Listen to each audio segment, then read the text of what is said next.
Je suis fichu. Non, c'est bon. J'ai un peu perdu ma voix hier, donc merci beaucoup. Et effectivement, c'est avec beaucoup de plaisir que je vais vous parler de choses très rares en fait. Et hier déjà, vous en avez un tout petit peu entendu parler par l'intermédiaire du topo d'Alexandre Bello. Donc c'est l'atteinte respiratoire au cours des maladies de système. Alors c'est vrai que pourquoi vous parlez de ça? Parce que on va dire, c'est une expression de la maladie peu rare dans des pathologies qui sont déjà elles-mêmes très rares. Donc c'est une espèce de mouton à 5 ou 6 pattes, dont je vais vous parler, en l'occurrence il a 6 pattes celui-ci. Mais ce qu'il faut retenir, c'est que même si finalement ces manifestations sont rares, elles peuvent être associées à une mortalité importante, et qu'au moins pour ça il faut en avoir entendu parler. Quelle peut être parfois la manifestation initiale de la maladie, c'est parfois effectivement une hémorragie alvéolaire ou des nodules pulmonaires qui vont révéler une vascularite. Et qu'avec l'amélioration de la prise en charge que ces patients ont, grâce aux biothérapies notamment, faire un diagnostic précocement, c'est peut-être aussi éviter justement l'apparition de séquelles. Alors ce qu'il faut retenir, c'est que absolument toutes les structures du poumon peuvent être concernées par l'atteinte respiratoire au cours de ces maladies de système, que ce soit les voies aériennes inférieures ou supérieures, que ce soit le parenchyme pulmonaire, et il est particulièrement susceptible, on va dire vulnérable, parce qu'il est très riche en vaisseaux et en tissus conjonctifs, et ce sont des maladies du tissu conjonctif. Les vaisseaux pulmonaires, la plèvre, toutes les structures peuvent être atteintes. Il faut également toujours garder à l'esprit que chez ces patients, avec les traitements qu'ils reçoivent, potentiellement, les traitements peuvent être, on va dire, toxiques. Il y a une iatrogénie qui est possible, et on le connaît très bien avec certains médicaments, comme le méthotrexate par exemple. Et les infections également sont des problèmes finalement peut-être pas si fréquents que ça, mais en tout cas auxquels il faut penser assez, face à ces tableaux d'atteinte respiratoire. Alors comment aborder le sujet? Soit on a une approche qui est très systématique, et évidemment je vais vous épargner ça. Tu me reprendras, Alexandre, si je me trompe, mais vous avez classé, il y a un vrai effort de classement qui a été fait de l'ensemble de ces maladies systémiques et rhumatologiques rares de l'enfant. Vous voyez qu'il y a différents groupes, des grands groupes qui ont été définis, et dans chaque groupe, un certain nombre de sous-groupes, et dans chaque sous-groupe, à nouveau d'autres groupes. Par exemple, l'arthrite juvénile idiopathique, dont je vais vous parler un petit peu, il y a au moins 7 sous-groupes qui ont été identifiés, de la même façon que dans les syndromes auto-inflammatoires de l'enfant, il y a différents sous-groupes qui ont été identifiés. Alors on pourrait comme ça dérouler la liste et prendre point par point tout ce qui est possible comme manifestation respiratoire associée, mais ça serait absolument impossible, et très rapidement vous seriez complètement endormi, anesthésié, et ça vous intéresserait absolument pas. Donc l'idée est plutôt d'être pragmatique et au contraire de dire, dans le contexte d'une maladie de système pour lequel le diagnostic a été fait, à quoi est-ce qu'on risque de s'attendre, qu'est-ce qu'on peut éventuellement attendre comme complications respiratoires. Effectivement, ce que le pneumologue pédiatre que je suis, et peut-être que vous êtes aussi, peut être susceptible de rencontrer comme mouton à 5 pattes. D'abord, c'est un tableau très général, mais ça vous donne un petit peu une orientation, je trouve, qui est intéressante. Vous avez ici les grandes pathologies de système dont on va peut-être un petit peu parler, l'arthrite juvénile idiopathique par exemple, le lupus, les dermatomyosites juvéniles, la sclérodermie systémique, même si elle est exceptionnelle, elle est rarissime chez l'enfant. Bref, vous avez comme ça un certain nombre de pathologies, et en face, les manifestations respiratoires, oups, j'ai perdu le pointeur, les manifestations respiratoires possibles. Alors c'est vrai que par exemple, la survenue d'une hémorragie alvéolaire, d'un tableau d'hémorragie alvéolaire, ça va pas forcément, ça peut s'observer dans le lupus aigu érythémateux disséminé, mais très rapidement quand même, ça va faire penser à un problème de vascularite, de vaisseau, de capillarite ou de vascularite. Si au contraire le symptôme qui est révélateur est plus une atteinte interstitielle, on va aller plutôt chercher, ça sera le plus souvent associé à une dermatomyosite ou à ces connectivites mixtes, ces syndromes de chevauchement qui justement cumulent un certain nombre de manifestations cliniques de lupus, de dermatomyosite ou autres. Si vous avez au contraire une atteinte des voies aériennes, des grosses voies aériennes, larynx ou voies aériennes supérieures, ce qui est assez connu, c'est effectivement que les patients avec des maladies de Wegener peuvent présenter des sténoses glottiques, peuvent présenter des sténoses trachéales, certains patients avec le lupus également. Donc c'est des éléments d'orientation qui sont déjà importants. Vous n'allez pas tout observer dans toutes les maladies de système. Donc on va commencer par parler un peu pas des arthrites juvéniles idiopathiques, parce que j'en suis absolument incapable, mais par contre des manifestations respiratoires qui sont associées au cours de ces maladies. Donc vous avez, Alexandre est passé rapidement hier dessus, mais il y a effectivement 7 formes au moins, si je ne me trompe pas, qui ont été identifiées. Et en fait, l'atteinte respiratoire, si on prend l'ensemble de ces formes d'arthrite juvénile idiopathique, elle est finalement assez rare, puisqu'elle concernerait entre 4 et 6% des enfants, et elle concerne surtout des enfants qui présentent des formes systémiques d'arthrite juvénile idiopathique, beaucoup plus fréquemment que ceux qui présentent des formes polyarticulaires ou oligoarticulaires. Et là encore, les tableaux cliniques qui vont vous amener à évoquer une pathologie respiratoire sont très variables en fonction de la pathologie sous-jacente.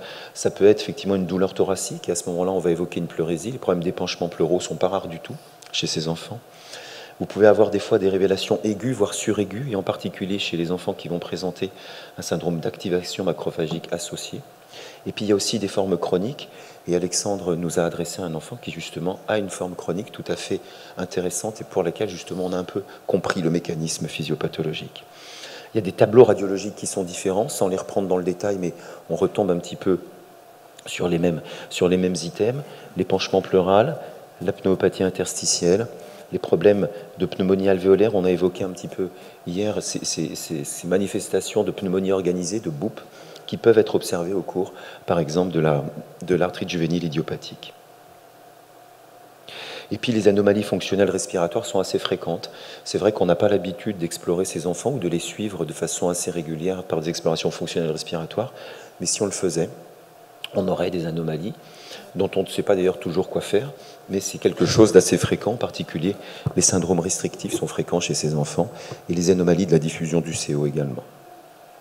Alors pour illustrer ça, cette publication, mais il y en a sûrement d'autres depuis, et peut-être même que vous avez croisé cette situation vous-même. Donc c'est Isabelle Rochat, qui est pédiatre, pneumologue pédiatre à Lausanne en Suisse, qui a publié ça il y a quelques années déjà, mais c'est le tableau d'une enfant de 8 ans qui a révélé, un peu vieille d'ailleurs pour avoir une forme systémique, je ne sais pas ce que tu en penses Alexandre, donc une arthrite juvénile idiopathique systémique, avec d'emblée un tableau de détresse respiratoire important, d'hypoxémie réfractaire, de syndrome d'activation macrophagique. Les investigations ont été réalisées. Finalement, elle s'est améliorée, cet enfant, avec des bolus de corticoïdes. Elle a été laissée sous corticothérapie et elle a rechuté, à la fois sur le plan respiratoire, mais aussi sur le plan systémique, à la diminution des corticoïdes. Et effectivement, on voit le tableau, il est assez caractéristique. Hein, c'est un tableau de comblement alvéolaire diffus, donc d'hypoxémie réfractaire de SDR. Des fois, c'est des formes chroniques. Et là, j'en profite pour remercier donc Alexandre Bello. C'est un patient qui nous a adressé. Un patient qui, tu me corriges, hein, Alexandre, donc un enfant de 4 ans qui présentait une arthrite juvénile idiopathique systémique, mais en tout cas difficile à classer d'après ce que j'avais compris pour vous, avec un début peut-être un peu plus conventionnel à l'âge de 18 mois, et donc qui présentait à la fois un syndrome d'activation macrophagique, une arthrite, une éruption, une fièvre, avec des poussées fébriles extrêmement fréquentes. Cet enfant se présentait finalement comme un tousseur chronique, avec pas beaucoup de signes au niveau respiratoire, mais je crois par contre d'emblée un hippocratisme digital. Et ce qui était notable dans son histoire, c'est que les différentes biothérapies que vous avez utilisées étaient plus ou moins efficaces, mais surtout plus ou moins bien tolérées. Et c'est un élément important, ça. Et donc il a été investigué. Malheureusement, je parle de cette cytokine, on n'a pas eu à l'époque l'idée de faire le dosage de cette interleukine 18 dans le LBA, mais on aurait sûrement eu une explication au problème de cet enfant. Alors sur le plan radiologique, vous voyez que c'est un syndrome interstitiel assez évident, avec des septa qui sont très épaissis, et une atteinte qui est d'ailleurs plutôt centrale. Habituellement, on a plutôt l'habitude de voir une atteinte périphérique, là elle est plutôt centrale. Et cet enfant a été biopsié évidemment, et au niveau de la biopsie, je vais vous la commenter un peu parce qu'elle n'est pas forcément évidente. En tout cas, ce que je veux que vous regardiez, c'est ça, ces espèces de fibres un petit peu, qui ne sont pas des fibres du tout, mais qui sont en fait des dépôts de cholestérol, de cristaux de cholestérol. Et vous voyez que ça devrait ressembler à une alvéole, ce qui n'est plus du tout comme ça, une alvéole classique. Mais on a des dépôts de cholestérol et une inflammation périalvéolaire qui est extrêmement importante. Donc cet enfant présentait en fait un tableau de pneumopathie lipidique endogène, et l'explication elle est venue après. Alors elle est venue en fait il y a assez peu de temps, puisque c'est une publication très récente, vous voyez, elle est de novembre 2019, et donc tous les cas de complications respiratoires chez les enfants présentant des arthrites juvéniles idiopathiques systémiques ont été colligés par un gros centre nord-américain à Cincinnati, et donc ils ont de 2010 à 2018, je crois, colligé tous les enfants qu'ils recevaient dans leur centre pour une arthrite juvénile idiopathique avec une forme systémique. Et ils en ont identifié à peu près 7% qui avaient des problèmes respiratoires associés. Et quand ils ont biopsié Ces enfants, tous n'ont pas été biopsiés, mais 8 ont été biopsiés. Et sur les 8 qui ont été biopsiés, tous présentaient un aspect de pneumopathie endogène lipidique associée à une maladie dont vous avez peut-être aussi entendu parler, qui s'appelle la protéinose alvéolaire. Et ce qui est intéressant, c'est que ce n'est pas du tout la protéinose alvéolaire que l'on connaît de l'enfant, qui est généralement d'origine génétique. Il retrouvait donc pas d'anomalie sur les gènes connus de la protéinose. Par contre, il retrouvait une inflammation lymphocytaire. Et ce qui est intéressant sur le plan clinique, c'est ça, c'est que le plus souvent, ces enfants avec une atteinte respiratoire étaient des enfants plutôt plus jeunes et qui avaient présenté des réactions habituellement très inhabituelles, des réactions indésirables aux biothérapies qui leur avaient été administrées. Donc ça recoupe absolument le tableau qu'on a eu avec ce jeune enfant. Alors la question qu'on se pose chez ces enfants aussi, c'est de savoir si les traitements qu'ils vont recevoir peuvent être délétères, peuvent s'accompagner d'effets indésirables. Et la question se pose toujours du méthotrexate. Moi, j'avais gardé à l'esprit que chez les enfants, le méthotrexate était un petit peu moins embêtant, en tout cas un peu moins pourvoyeur de complications respiratoires que chez les adultes. C'est peut-être pas tout à fait vrai. C'est une étude aussi publiée récemment avec la comparaison d'un groupe d'enfants avec arthrite juvénile idiopathique et d'un groupe contrôle. Et en fait, quand même, ce qu'on voit, regardez uniquement ce graphique-là, c'est que plus les enfants sont exposés, plus ils ont cumulé de méthotrexate dans leur histoire, plus quand même ce marqueur de diffusion du CO, la DLCO, est basse. Donc il se passe peut-être quand même quelque chose. Là, ce sont uniquement des données transversales. Il faudra évidemment suivre ces enfants plus longtemps, et cette étude est en cours. Les Italiens ont prévu de poursuivre le suivi pendant 5 ans. Mais il y a peut-être quand même quelque chose, et au moins à ce titre-là, les enfants sous méthotrexate devraient peut-être être un petit peu plus surveillés. Alors, est-ce qu'il y a des recommandations? Et là encore, je ne crois pas, en tout cas, pour ce que j'en ai vu, il n'y a pas de recommandation de suivi systématique de ces enfants avec arthrite juvénile idiopathique, de suivi par les pneumologues pédiatres ou de suivi fonctionnel respiratoire. Mais peut-être qu'effectivement, il faut se poser ou cibler le suivi aux enfants avec des formes systémiques ou ceux traités avec du méthotrexate. Et encore une fois, garder à l'esprit que ces enfants peuvent aussi, et c'est une question qui est posée pour les biothérapies, pour les formes systémiques, parce qu'il peut y avoir une part de iatrogénie, peut-être que l'atteinte respiratoire est en partie liée aux traitements qui sont administrés. Et c'est vrai que c'est une question peut-être qu'il faut se poser, parce qu'il semble quand même que ces enfants, avec des formes systémiques et avec les biothérapies, aient plus de complications respiratoires qu'avant. Alors si vous ne savez pas où aller chercher, ou si vous vous posez la question de la iatrogénie de vos traitements, je vous conseille d'aller visiter ce site qui est très bien fait. C'est un site qui a été mis en place par un pneumologue adulte qui référence depuis de très nombreuses années tous les effets indésirables potentiels des différents traitements.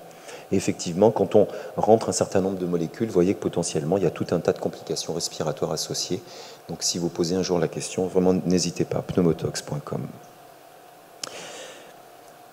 Qu'est-ce qui se passe dans le lupus? Alors je passe très très vite parce que ce n'est pas tellement de ça dont je voulais vous parler, et que je vois que le temps roule. L'atteinte respiratoire au cours du lupus, c'est pareil, c'est pas si fréquent que ça. On était à 8%, 7-8% environ avec les enfants avec arthrite juvénile idiopathique. Chez les patients lupiques, c'est à peu près 20%. Mais le spectre est extrêmement hétérogène. Et effectivement, vous pouvez avoir une atteinte pleurale, et c'est l'atteinte qui est la plus fréquente chez les patients lupiques. La pleurésie lupique, elle est unie ou bilatérale, elle est lymphocytaire, et évidemment, là encore, chez ces patients, elle est habituellement pas très abondante, mais elle peut éventuellement toujours se faire poser la question d'une pleurésie également d'origine infectieuse, donc il ne faut pas méconnaître cette complication, ou bien lorsque ces patients ont une atteinte rénale importante, d'un épanchement pleural, mais qui à ce moment-là sera un peu différent, à la fois sur le plan biochimique, mais aussi sur le plan de la présentation, il sera plutôt bilatéral.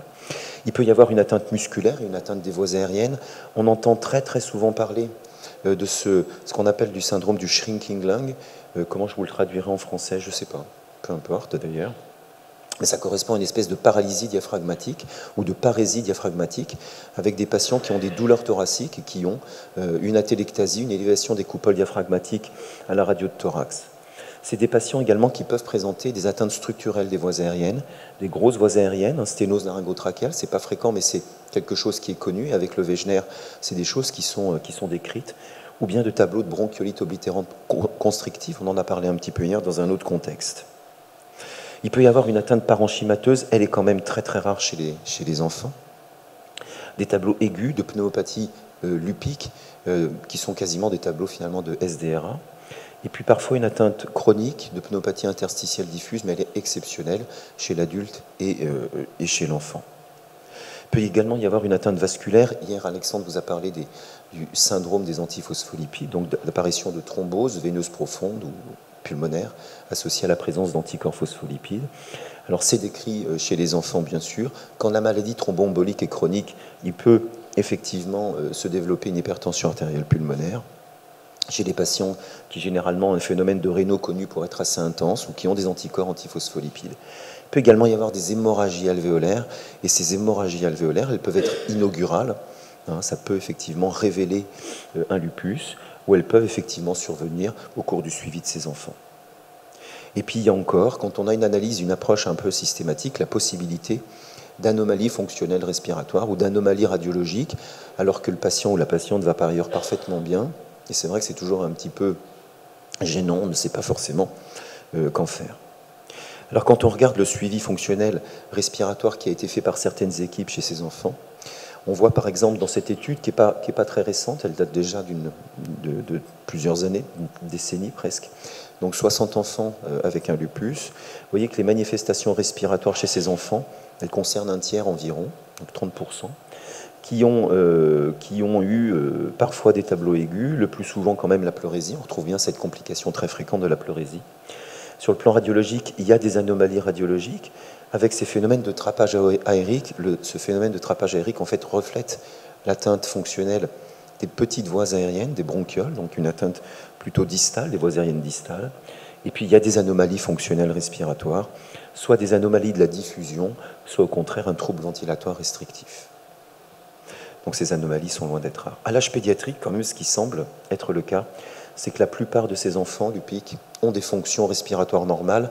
J'entends par fonction respiratoire normale ce qu'on sait bien faire, c'est-à-dire mesurer des débits et des volumes pulmonaires, ou bien mesurer une capacité de diffusion du CO.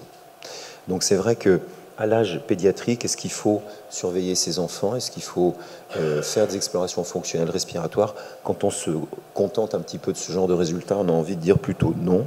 Mais vraiment en manque de données, il y a très très peu d'articles, très très peu de données de suivi, notamment de ces enfants. Si on passe aux catégories suivantes, qui sont, j'ai regroupé pour aller un petit peu plus vite, de dermatomyosite juvénile. Je vais revenir très rapidement sur la description parce qu'hier Alexandre vous en a parlé. Vous voyez ici par exemple cet aspect comme ça du signe de la manucure, si je me trompe pas, et ces papules de Gautron qui sont au niveau des articulations interphalangiennes. Effectivement, dans cette dermatomyosite juvénile, parfois, les signes cutanés sont au premier plan et les signes respiratoires, et les signes musculaires le sont un petit peu moins. C'est des formes assez particulières sur le plan sémiologique. La sclérodermie systémique, on passera très très vite, parce que c'est vraiment une rareté. Vous voyez que même on est incapable d'estimer la fréquence tellement elle est rare chez les enfants. Ce qu'il faut par contre retenir, c'est qu'il y a parfois des formes qui sont localisées, ce qu'on appelle les morphées ou les sclérodermies en bande, et que potentiellement chez ces enfants aussi, il peut y avoir une atteinte respiratoire. Et l'atteinte respiratoire, elle peut être aussi parfois expliquée par des phénomènes de reflux gastro-œsophagien importants chez ces enfants, parce qu'il y a aussi une sclérodermie au niveau de l'œsophage. Donc c'est un signe que vous connaissez, le signe du prieur. Et ces sclérodermies en bande, par exemple ici, une bande très étendue au niveau de l'intérieur de la cuisse, avec une rétraction des muscles qui sont en dessous. Et puis ces connectivites mixtes, donc qui cumulent, vous l'avez bien compris, un certain nombre de symptômes, de signes cliniques empruntés aux différentes maladies de système. Alors on peut avoir des anomalies, on peut avoir des complications respiratoires dans toutes ces pathologies. Excusez-moi. Des phénomènes de PID, de pneumopathie interstitielle diffuse, elle est finalement assez rare chez les enfants, même si moi j'ai vu une enfant mourir d'une pneumopathie interstitielle diffuse au décours du diagnostic de dermatomyosite. Ce qui est intéressant de savoir, c'est qu'il y a une assez forte, une assez bonne, malheureusement, corrélation avec un certain nombre d'anticorps, et notamment avec les anticorps anti-MDA5. Les adultes qui suivent des patients avec des dermatomyosites, quand ils voient ce profil biologique, sont assez inquiets généralement pour les poumons de ces patients, parce qu'il y a une atteinte interstitielle qui est quasiment constante, et qui a été d'ailleurs décrite chez l'enfant. Il y a des cas cliniques qui sont rapportés. Après, il y a tout un tas d'anomalies radiologiques fonctionnelles respiratoires qui ont été décrites par Guillaume Poissel, qui est à Lille, et donc qui avait repris une cohorte d'enfants avec dermatomyosite. Et en fait, quand on les explore un petit peu, on retrouve effectivement des choses à ce niveau-là. La sclérodermie systémique, elle est rare, mais elle se complique essentiellement de problèmes de pathologie interstitielle et d'hypertension artérielle pulmonaire chez les patients adultes. C'est vraiment le problème, l'hypertension artérielle pulmonaire. Et puis ne pas négliger non plus ces problèmes liés à la dysmotilité œsophagienne, et en particulier les phénomènes de reflux ou de distension œsophagienne qui sont, semble-t-il, assez fréquents chez ces patients. Et puis les connectivites mixtes, comme elles empruntent des symptômes aux autres connectivites, peuvent avoir des complications assez proches, que ce soit la pathologie interstitielle ou l'hypertension artérielle pulmonaire. Puis alors la dernière grande catégorie, il me semble, c'est les vascularites aux ANCA, donc aux anticorps anti-cytoplasme des polynucléaires neutrophiles.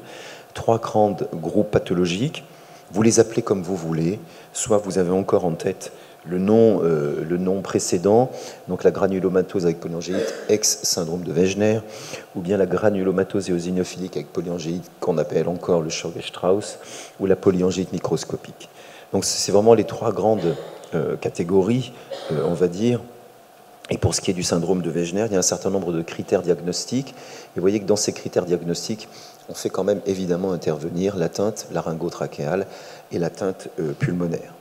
La polyangéite microscopique est un tableau finalement qui est une espèce de continuum ou un prolongement. En tout cas, il y a encore une fois un certain nombre il n'y a pas de critères diagnostiques précis, mais il y a en tout cas des connexions évidentes avec la maladie de Wegener, au moins sur la présentation. Alors, ce qui est important de voir, c'est que quand on met comme ça, on compare un peu ce que peuvent présenter comme manifestation les gamins avec des Wegener et ceux avec des polyangéites microscopiques, on voit que quand même les patients avec des Wegener ont une atteinte respiratoire qui est nettement plus fréquente que ceux qui ont une polyangéite microscopique, que l'atteinte ORL, cette rhinite croûteuse qu'ont les patients avec des syndromes de Wegener, elle est extrêmement fréquente, elle est quasiment présente 7 fois sur 10, alors vous voyez, elle n'est jamais présente dans la polyangéite microscopique. Et sur le plan biologique, un profil un peu particulier, puisque les patients avec des Wegener ont des anticorps anticytoplasme des polynucléaires neutrophiles, mais de spécificité PR3, protéinose 3, plutôt que spécificité MPO, comme on peut le voir dans les polyangéites microscopiques. Ça peut être un élément d'orientation, mais souvent sur le plan clinique, ces enfants surtout arrivent avec des problèmes rénaux.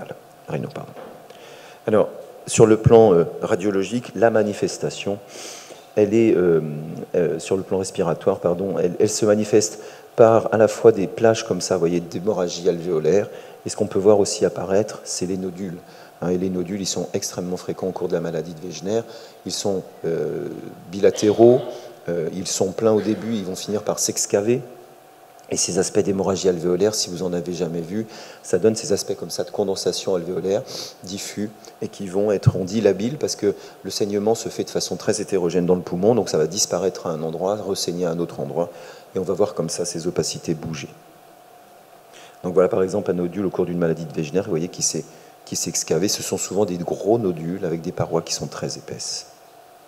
Donc les problèmes d'hémorragie alvéolaire dont on a parlé, ou bien d'infiltrat. Et encore une fois, je reviens là-dessus, donc de problèmes de sténose sous-glottique ou de sténose au niveau trachéal qui ont été décrites notamment chez les patients avec des Wegener. Pour ce qui est du Churg-Strauss, je ne sais pas si vous avez eu l'occasion de suivre ces enfants, mais on dit classiquement qu'il y a 3 phases au Churg-Strauss, avec une première phase d'asthme et de rhinite, et puis ensuite des manifestations qui sont liées justement à l'hyperéosinophilie et finalement l'infiltration des tissus par les éosinophiles. Donc il y a des manifestations à ce stade, à cette deuxième et troisième phase, qui sont très variables et très hétérogènes, à la fois des manifestations cutanées, cardiaques, gastro-intestinales, rénales et neurologiques. Mais comment ça se présente initialement? Un enfant avec une maladie de Churg-Strauss, c'est un asthme sévère. C'est-à-dire qu'effectivement, dans cette cohorte de patients qu'on a repris à partir d'une base de données française qui s'appelle Respirar, donc ça a été un travail fait par une interne de pneumologie pédiatrique, mais elle a repris tous les cas des 10 dernières années de Churg-Strauss, et vous voyez que quand même, ça ne court pas les rues, parce qu'on a réussi à en colliger seulement 14, mais tous avaient des asthmes qui étaient des asthmes sévères, d'accord? C'est réellement des asthmes qui sont très très difficiles à contrôler. Ils ont évidemment une atteinte ORL qui est constante. Ce n'est pas l'atteinte ORL qu'on voit dans le Wegener, c'est plutôt des problèmes de polypose rhinosinusienne, habituellement très invalidants. Là aussi, c'est des choses qui sont compliquées à contrôler sur le plan clinique. Et cette première partie d'asthme et d'atteinte ORL, elle était généralement très rapide puisque les symptômes systémiques apparaissent dans un délai beaucoup plus court que ce que l'on peut voir chez les adultes. Et vous voyez que dans le cas des enfants, on avait une atteinte cutanée qui était assez fréquente, elle était retrouvée 7 fois sur 10. L'atteinte digestive avec des douleurs abdominales vagues, c'est vrai que c'est des patients qui ont un peu tout le temps mal au ventre sans qu'on puisse réellement expliquer pourquoi. Une atteinte cardiaque également qui était assez fréquente puisque c'était plus d'un patient sur 2. Dans les examens complémentaires, cette vascularite s'accompagne d'une hyperéosinophilie avec des valeurs qui sont supérieures à 1,5 giga par litre. Et vous voyez qu'en moyenne, il n'y a vraiment pas de doute. On a des valeurs de polynucléaires éosinophiles qui sont très élevées, très augmentées. On est à 9,34 en moyenne giga par litre. Donc on est très élevé. Les IgE sont également élevés. Et vous voyez que les ANCA, ces fameux ANCA, regardez, il y a quand même 70% des patients qui sont séronégatifs, pour lesquels on n'a pas ces ANCA. Ces ANCA vont manquer. Alors le plus souvent, il faut recourir à la biopsie.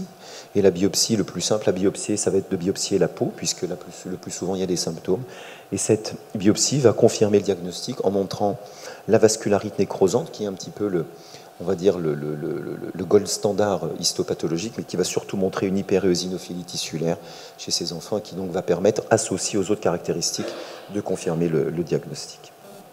La corticothérapie reste la pierre angulaire de la prise en charge de ces enfants. Ils ont tous reçu une corticothérapie initialement.